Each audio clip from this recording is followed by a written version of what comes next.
দখল ও ড্রেজিং না করায় অস্তিত্ব সংকটে ফরিদপুর অঞ্চলের নদ নদী। নাব্য হারিয়ে পাল্টে গেছে গতিপথ, টিকিয়ে রাখার আকুতি স্থানীয়দের। সমীক্ষা করে ব্যবস্থা নেওয়ার আশ্বাস।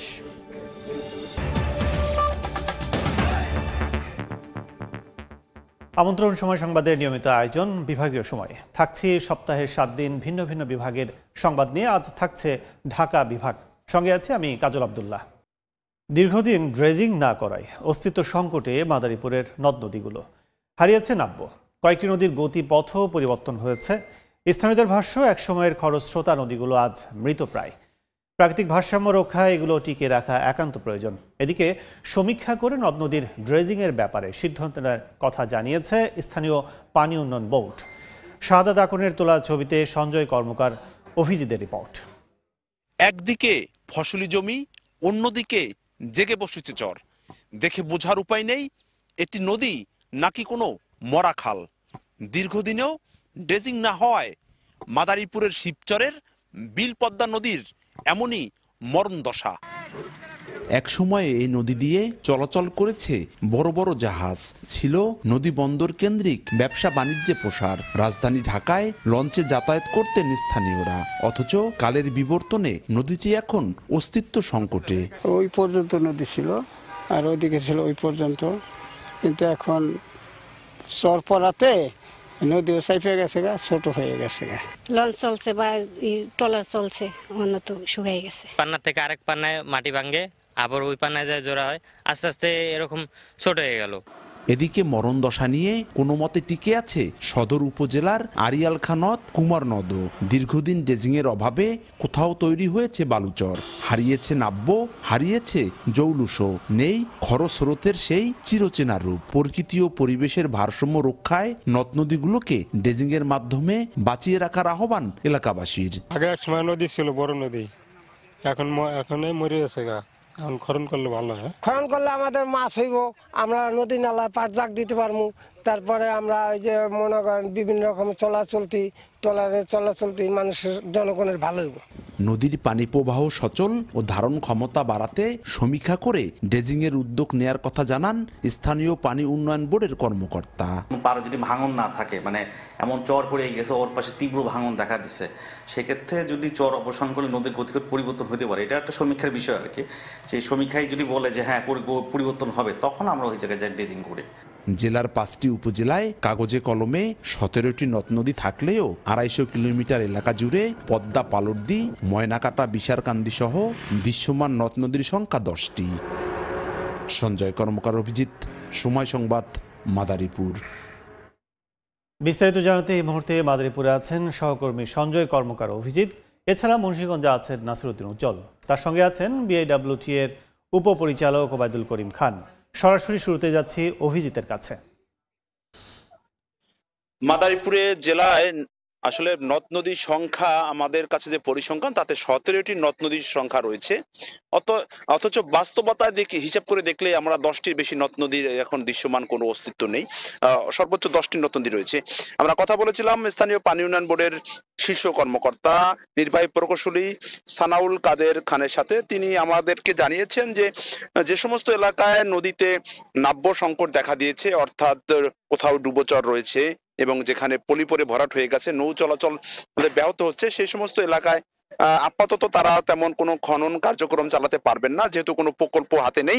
তিনি বলেছেন যে বিভিন্ন এলাকায় তারা সমীক্ষা চালাবেন, অর্থাৎ পরীক্ষা নিরীক্ষা চালাবেন তাদের বিভিন্ন যন্ত্রপাতি দিয়ে।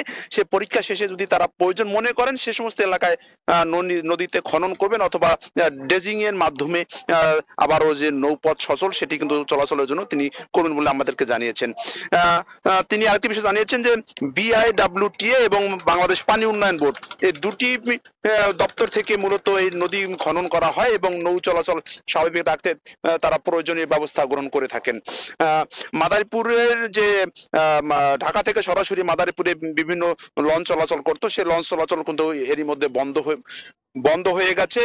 এছাড়া বড় বড় জাহাজ চলাচল করতো, অর্থাৎ মাদারীপুরের যে রাজধানী ঢাকার সাথে যে ব্যবসা বাণিজ্যের ক্ষেত্রে যে এই নৌপথে যাতায়াত, সেটি কিন্তু এরই মধ্যে বন্ধ হয়ে গেছে। নানা কারণে বন্ধ হয়ে গেছে। তার অন্যতম কারণ হলো নদীতে নাব্য সংকট দেখা দিয়েছে, এর অন্যতম কারণ। পানি উন্নয়ন বোর্ড বলছে তারা পরীক্ষা চালাবেন, পরীক্ষা শেষে যদি তারা প্রয়োজন মনে করেন তাহলে কিন্তু পরবর্তীতে ব্যবস্থা গ্রহণ করবেন খনন করার জন্য। তো এই ছিল আমার কাছে মাদারীপুরের যে আড়িয়াল খাঁ নদের যে বর্তমান অবস্থা নাব্বর, সেটি সর্বশেষ ছিল। এখন চলে যাচ্ছি আমরা মুন্সিগঞ্জে, সেখানে আছে আমাদের সহকর্মী নাসির উদ্দিন উজ্জ্বল, সেখানকার সবশেষ পরিস্থিতি জানাবেন তিনি। পদ্মা, মেঘনা, ধলেশ্বরী এবং ইছামতি নদী ঘিরে যে এই মুন্সিগঞ্জ, সেখানে কিন্তু এখন বিআইডব্লিউটি এর হিসাব মতে প্রায় ১১০ কিলোমিটার নৌপথ রয়েছে, যেগুলো সচল রাখবার জন্য কিন্তু ড্রেজিং ছাড়াও নানা রকম বাতি, বয়া এবং সাংকেতিক স্থান দিয়ে রাখা হয়েছে দুর্ঘটনা এড়াতে। কিন্তু এই পরিমাণটা কিন্তু আগে অনেক বেশি ছিল। তো আমরা জানতে চাইবো যে এই যে নদীর নাব্য সংকট, এটাকে কিভাবে মোকাবেলা করছেন। আমাদের সঙ্গে আছে উপপরিচালক ওবায়দুল করিম খান। আপনি যদি বলতেন যে এই যে চ্যালেঞ্জগুলো, এটাকে কিভাবে মোকাবেলা করছেন আপনারা? বিআইডব্লিউটি এর মুন্সিগঞ্জ জেলার চারপাশে যে পদ্মা, মেঘনা, ধলেশ্বরী এই নদীগুলা রয়েছে, এই নদীগুলোতে সাধারণত মেঘনা এবং ধলেশ্বরীতে কোথাও কোনো নাব্য সংকট নেই। মাঝে মধ্যে পদ্মার নাব্য সংকট তৈরি হয়। আমাদের পাইলটরা যখন ডিউটি করে তখন কোথাও যদি সংকট লক্ষ্য করে সাথে সাথে আমাদেরকে ইনফর্ম করে, আমরা তখন সেখানে ম্যানুয়াল সার্ভে করি, তারপরে আমাদের হাইড্রোগ্রাফি জরিপ করে সেখানে ড্রেজিংয়ের ব্যবস্থা করা হচ্ছে। কিন্তু এই যে আপনি ড্রেজিংয়ের কথা বললেন, আমরা দেখলাম যে মাওয়াতে ড্রেজিং হচ্ছে, সেখানে স্থানীয়রা অভিযোগ করছে যে ড্রেজিংয়ের যে যথাযথভাবে ড্রেজিং সেটি হচ্ছে না এবং তেল চুরিরও অভিযোগ উঠছে। এটা কিভাবে দেখছেন? না, এরকম তেল চুরির কোনো সুযোগ নেই এখানে, কারণ আমাদের ড্রেজারগুলো সবই আধুনিক, ডিজিটাল, সব কিছু ডিজিটাল। সেখানে চুরি করার কোনো সুযোগ নেই, কোনোভাবেই নেই। আর ড্রেজিং যথাযথ হচ্ছে, এখানে কোনো সমস্যা হওয়ার সুযোগ, কারণ যদি ড্রেজিং যদি না হতো তাহলে তো নাব্যতা সংকটে কোনো জাহাজ চলতেই পারতো না, কিন্তু কোথাও তো কোনো নৌপথ বন্ধ নেই। কিন্তু এই যে আমরা দেখলাম যে মুক্তারপুর যে সেতু, সেই সেতুর ১৯ নম্বর পিয়ারের সঙ্গে লং ধাক্কা খেলো এবং বিভিন্ন জায়গায় লং শুকনায় উঠে যাচ্ছে ঘন কুয়াশায়। এই নাব্যতার কারণে তো এগুলো হচ্ছে না। এটা ঘন কুয়াশা নাব্যতার জন্য হচ্ছে না। ঘন কুয়াশার সময় অনেক নৌযান আইন মানতেছে না, অর্থাৎ নৌ চলাচল যে আইন আছে, যখন কুয়াশা পড়বে তখন তাদেরকে গতি কমাতে হবে, যখন ঘন কুয়াশা তাদেরকে চলাচল বন্ধ করে নগরে অবস্থান করতে হবে। কিন্তু কিছু কিছু নৌযান, বিশেষ করে বালুবাহী নৌযানগুলা, যেখানে দক্ষ মাস্টার অথবা সনদদারি মাস্টার নাই, এই নৌযানগুলা চলাচল করতে যায়, মাঝে মধ্যে এই সমস্যাগুলো তৈরি করে। তবে বিআইডব্লিউটির পক্ষ থেকে এই যাতে এই ব্রিজের পিলারগুলো বন্ধ করে দেখা যায়, সেই জন্য রেড টু ডিপ্লিন ট্যাপ লাগানো আছে। কিন্তু এই যে আমাদের যে এই ধলেশ্বরীর পাশেই যে ইছামতি নদী, সেখানে আবদুল্লাপুর, বেতকা, তালতলা যে লঞ্চ ঘাট, সেটা বিকল হয়ে আছে ড্রেজিংয়ের কারণে। সেখানে কিন্তু নৌ চলাচল করতে পারছে না। সেই ব্যাপারে কি পদক্ষেপ নিচ্ছেন? বিষয়টা আসলে ঠিক এরকম না। এখন এই সড়ক যোগাযোগ বৃদ্ধি পাওয়ার কারণে এই ইছামতি নদীতে যে আগে লঞ্চ ঘাটগুলো ছিল, সেখানে আর যাত্রী নেই। যাত্রী না থাকার কারণে এখন মানুষজন সেখানে আর লঞ্চ চালাচ্ছে না। শুধুমাত্র নারায়ণগঞ্জ, মুন্সিগঞ্জ পর্যন্ত এখন লঞ্চ মালিকরা লঞ্চ চালাচ্ছে। ধন্যবাদ আপনাকে। তো বিআইডব্লিউটি এর উপপরিচালক যেটি বলছিলেন যে চাহিদা নেই, এটি কিন্তু ঠিক না। অন্যতম বাণিজ্যিক যে হাট, সেটি কিন্তু এই বেতকা, যেই হাটকে ঘিরে এখানে বড় ধরনের যে কৃষি ভিত্তিক অর্থনীতি গড়ে উঠেছে, কিন্তু সেখানে কিন্তু এখন নৌপথ বন্ধ থাকবার কারণে কিন্তু সেখানে লং চলাচল করতে পারছে না এবং বিভিন্ন মালবাহী, পণ্যবাহী জাহাজও চলতে পারছে না। তো এই ছিল আমার কাছে মুন্সিগঞ্জের নাব্য সংকটের সবশেষ। সংকটময় নদ নদীর অবস্থা জানাতে আমাদের সাথে সরাসরি যুক্ত ছিলেন দুই সহকর্মী, সঙ্গে ছিলেন বিআইডব্লিউটি এর কর্মকর্তা। বিভাগের সময় আরও থাকছে। সংস্কারের অভাবে খানাখন্দে ভরা মুন্সিগঞ্জে ১৫০০-এর বেশি সড়ক, প্রায় ঘটছে দুর্ঘটনা। ৪ বছর পর পর মেরামতের নিয়ম না মানায় ক্ষুব্ধ এলাকাবাসী। 10 বছর আগে জমি অধিগ্রহণ করা হলেও শুরু হয়নি শরীয়তপুর চিফ জুডিশিয়াল ম্যাজিস্ট্রেট আদালতের ভবন নির্মাণ কাজ। এতে পুরনো জরাজীর্ণ ভবনে ঝুঁকি নিয়ে চলছে বিচারিক কাজ। এজলাস ও অফিস কক্ষ সংকটে চরম বিপাকে বিচার প্রার্থী ও আইনজীবীরা। গণপূর্ত বিভাগ বলছে বরাদ্দ পেলে শুরু হবে নতুন ভবনের কাজ। বিএম ইসরাফিলের তথ্য ও ছবিতে রিপোর্ট। একই কক্ষের মধ্যে একদিকে চলছে বিচারিক কাজ, অন্যদিকে চলছে সেরেস্তা, কম্পিউটার অপারেটর, রেজিস্ট্রার সহ সকল কার্যক্রম। নথিপত্র রাখার আলমিরা দিয়ে দেয়াল তৈরি করে আলাদা করা হয়েছে বিচারের এজলাস। বিচার প্রার্থী, আইনজীবী, অফিসের কর্মকর্তা কর্মচারীদের হট্টগোলের মধ্যেই চলে বিচারিক কাজ।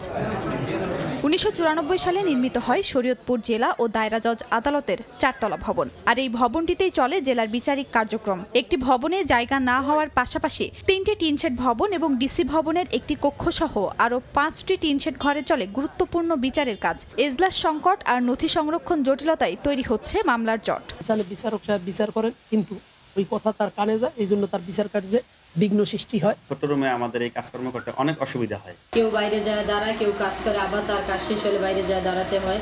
পুরনো ভবনেও দেখা দিয়েছে ফাটল, খসে পড়ছে পলেস্তারা। এতে ঝুঁকি নিয়ে চলছে বিচারিক কার্যক্রম। যেমন হয়রানি হচ্ছে বিচার প্রার্থী, তেমন আইনজীবীরা, আর আমাদের বিচারক মহোদয়রা তো আসেনি। মানে এই বিভিন্ন সমস্যার মধ্যে আমরা দিনাবৃত্তি করছি এবং ইদানিং বিল্ডিংয়ে বিভিন্ন জায়গায় ফাটল দেখা দিচ্ছে, বিল্ডিংয়ের অবস্থাও ভালো না। এই শরীয়তপুর জেলায় বিচার কাজ পরিচালনার স্বার্থে এবং ভালোভাবে বিচার কাজ পরিচালনার স্বার্থে আজকে শরীয়তপুর চিফ জুডিশিয়াল ভবনটা হওয়া উচিত। অন্যান্য যে রুমগুলি আছে এই রুমগুলির সংস্কার হওয়া উচিত। জজশিপ বিল্ডিংটাও মূলত সংস্কার হওয়া উচিত।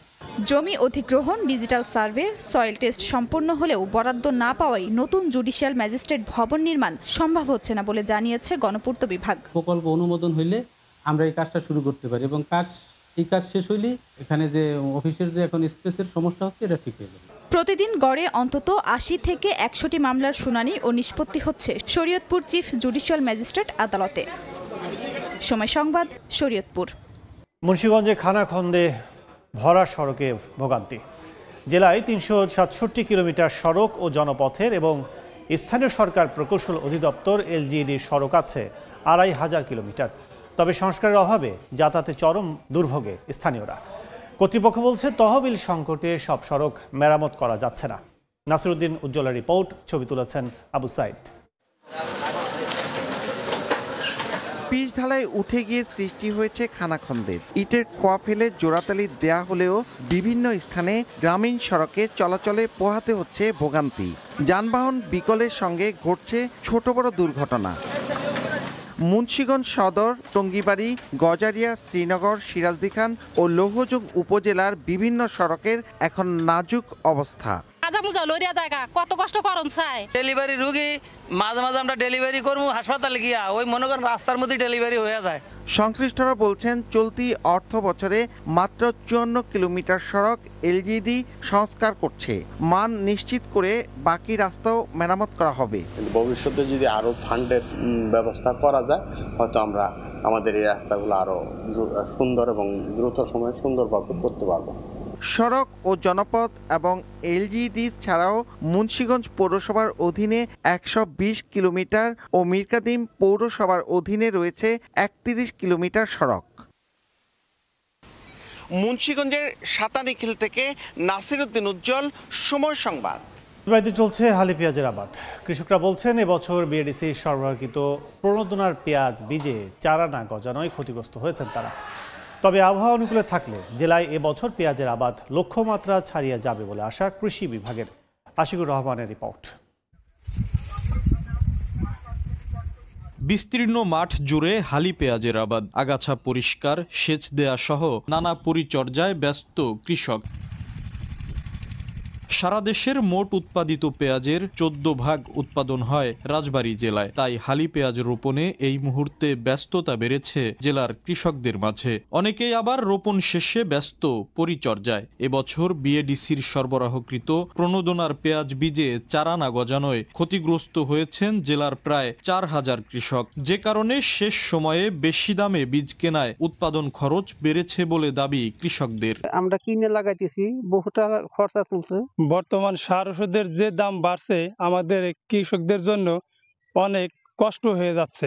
সরকারের কাছে দাবি সার ওষুধের দামটা একটু নিয়ন্ত্রণে আনুক। এই বীজটার জন্য আমাদের মন প্রতি 3000 থেকে 3500 টাকা সর্বনিম্ন রেট আমাদের জন্য দেয়, তাহলে কৃষক বেঁচে থাকতে পারবে। 3 মাস পর বাজারে আসতে শুরু করবে হালি পেঁয়াজ। আবহাওয়া অনুকূলে থাকলে জেলায় এবছর পেঁয়াজের আবাদ লক্ষ্যমাত্রা ছাড়িয়ে যাবে বলে আশা কৃষি বিভাগের। এবারে লক্ষ্যমাত্রা 30,440 হেক্টর জায়গা ইনশাল্লাহ পূরণ হয়ে যাবে এবং এবছর মোট জেলায় 1 থেকে 1,500 হেক্টর জায়গা পেঁয়াজ অতিরিক্ত আবাদ হবে। কৃষি বিভাগের তথ্য মতে এবছর রাজবাড়ী জেলায় পেঁয়াজের উৎপাদন লক্ষ্যমাত্রা ধরা হয়েছে 5.5 লাখ মেট্রিক টন। আশিকুর রহমান, সময় সংবাদ, রাজবাড়ী। বিভাগের সময় আরেকবার কিশোরগঞ্জের হাওরে চলছে বোরো ধান আবাদের ব্যাপক প্রস্তুতি। মাঠে ব্যস্ত সময় পার করছেন কৃষক, তবে উৎপাদন খরচ বেশি হয় বেকায়দায় তারা। এদিকে পর্যাপ্ত ফলনের আশায় কৃষকদের সব ধরনের সহযোগিতা দেওয়ার কথা জানায় কৃষি বিভাগ। নূর মোহাম্মদের তথ্য ও মোহাম্মদ শরীফুল ইসলামের ছবি নিয়ে রিপোর্ট।